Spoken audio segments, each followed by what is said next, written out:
જૂનાગઢ જિલ્લાના માળિયાહાટીના તાલુકાના ખંભાળિયા અને આજુબાજુના ગામમાં ખેડૂતોને નુકસાન, માવઠાનો કહેર, મહેનત પર પાણી ફરી વળ્યું। 70 થી 80% ખેડૂતોને નુકસાની, મગફળી સહિત પાકને નુકસાન પહોંચ્યું છે। ખેડૂતોએ ખર્ચ કરીને, મહેનત કરીને માવઠાએ પાક ચારો પલળી ગયો જતા ધરતીપુત્ર માટે દિવાળી આ વખતે હોળી સાબિત થઈ છે। એટલે કે કમોસમી વરસાદ એટલે કે ખેડૂતોને રાતા પાણીએ રડવાનો વારો આવ્યો છે। આર્થિક ફટકો પડ્યો છે। ખેડૂતોના પાક પર પાણી ફરી વળ્યા છે। મોટું નુકસાન થયું છે।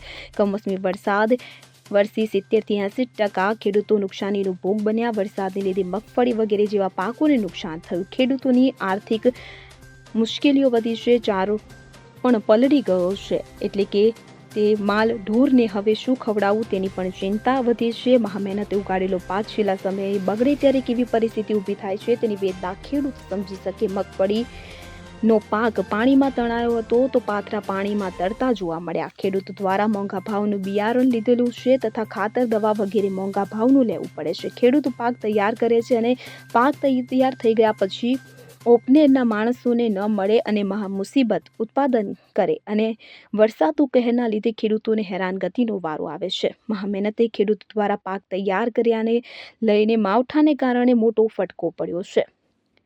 હવે સરકાર ક્યારે જાહેરાત કરશે સહાયની તેનો મોટો એક પ્રશ્ન ખેડૂતોની પરિસ્થિતિ દયનીય થઈ છે ત્યારે તે ઉદ્ભવી રહ્યો છે। ખેતરમાં પાણી જોવા મળી રહ્યું છે। સરકાર આવી સ્થિતિમાં ખેડૂતોના હિતમાં કોઈ નિર્ણય લે, તાત્કાલિક સર્વે કરાવે, પૂરું વળતર ચૂકવવામાં આવે તેવું ખેડૂતો ઈચ્છી રહ્યા છે। ખેડૂતભાઈ દ્વારા તથા ખંભાળિયાના સરપંચ શ્રી હીરાભાઈ દ્વારા પણ માંગ ઉઠી છે। સરકાર દ્વારા માલ ઢોર સહાયની માંગ ઉઠી અને વહેલામાં વહેલી તકે તે પૂર્ણ કરવામાં આવે તેવી માંગ કરવામાં આવી છે। Bureau report CN24 news.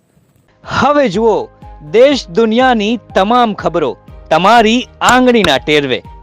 ઉઠાવો મોબાઈલ અને Google Play Store પરથી ડાઉનલોડ કરો અમારી CN24 ન્યૂઝ મોબાઈલ એપ।